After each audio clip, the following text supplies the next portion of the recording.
In this video, I'm going to talk about arrays and how they work. And things a lot easier to understand when we compare them with something else. So in this case, I'm going to compare arrays with variables.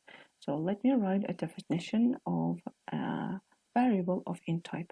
So int x equals 2. And variable x is of int type and it has a value 2. And it's designed to hold only one value at a time.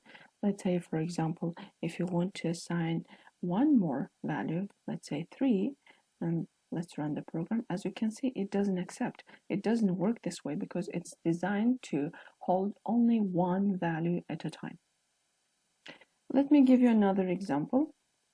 Let's say float y equals 2.2.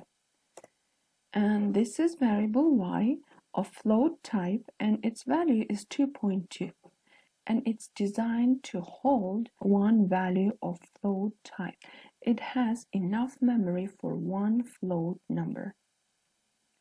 So each of these variable definitions makes only enough memory to be allocated to hold one value. So what if I want a variable that can hold several values at a time? Then I'm going to use arrays. And what is an array? An array works like variables that can store multiple values. In fact, as many values as you want. The values are stored together in consecutive memory allocations. And now I'm going to write definitions of both variables and arrays in another window. Now I'm going to write the definition of a variable. Let me write, let's say int x, or let's say int day. So this is a variable day and the data type of it is int, and it can hold only one value at a time. And now I'm going to write a definition of an array. Let's say int days and in brackets 6. So this is an array and the data type of it is integer, and the number inside the brackets is called size declarator.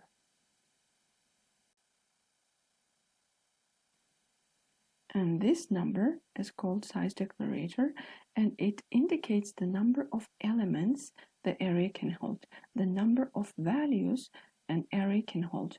Basically, these days arrays can hold 6 different values.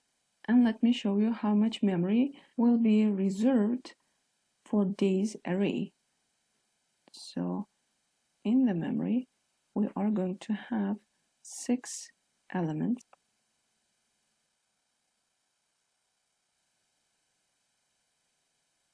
So in the memory, there will be enough memory allocated for 6 integer values. So each of these memory locations represent an element of an array. In this case, we have 6 elements, meaning you can store 6 different values of int type. An index of the first array element is always 0. So index of the first element is always 0. So the index of the second element is 1. And the index of the third element is 2. And the index of the fourth element is 3. And the index of the fifth element is 4. The index of the last element is 5.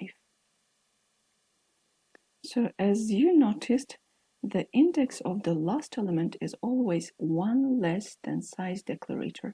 So let's say the size declarator is 6, then the index of the last element is going to be 1 less, which is 5.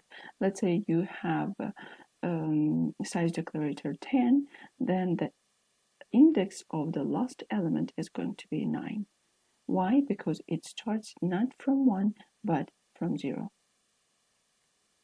So now let's compare the regular variable and an array.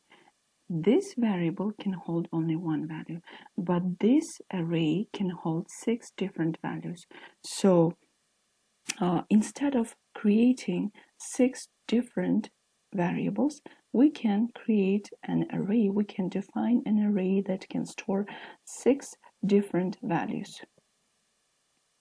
Now let's talk about size declarator. So size declarator must be a constant integer expression with a value greater than 0. In this case, it's 6.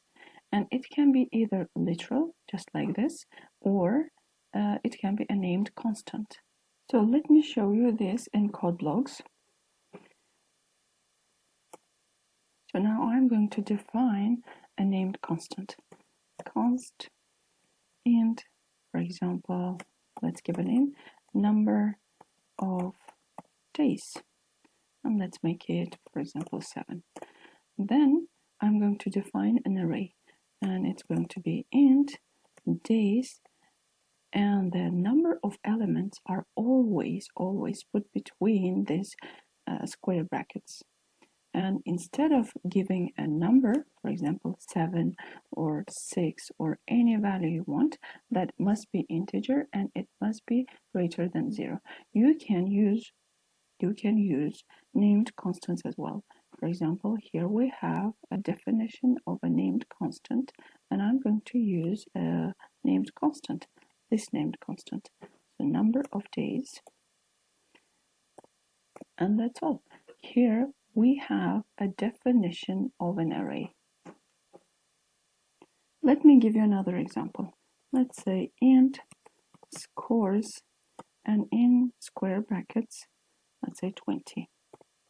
So this is an array that can hold 20 different values. And imagine you have 20 or 30 scores. You don't have to define 20 or 30 different variables. And instead, you can create an array, just like here, that can hold 20 or 30 different values. So if you know how to work with an array, then you don't have to create 20 or 30 different variables to define the scores. You can create an array that can hold 20 or 30 different values. Another question is, how much memory does an array use? It depends. It depends on the data type and the number of elements in an array. So let's calculate how much memory does an scores array use. The data type of scores is integer, and let's see std cout and size of, and let's see how much memory does int occupy. Let's run the program. And as you can see, it occupies 4 bytes. So if one integer value occupies 4 bytes, and in this case we have 20 elements, 20 times 4 is going to be 80. So the scores array is going to occupy 80 bytes. So let me give you another example. Let's say double distance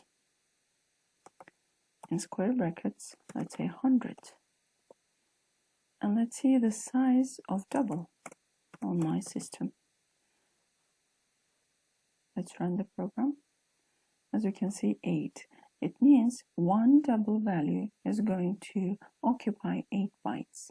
So the distance array is going to occupy 100 times 8, which is 800.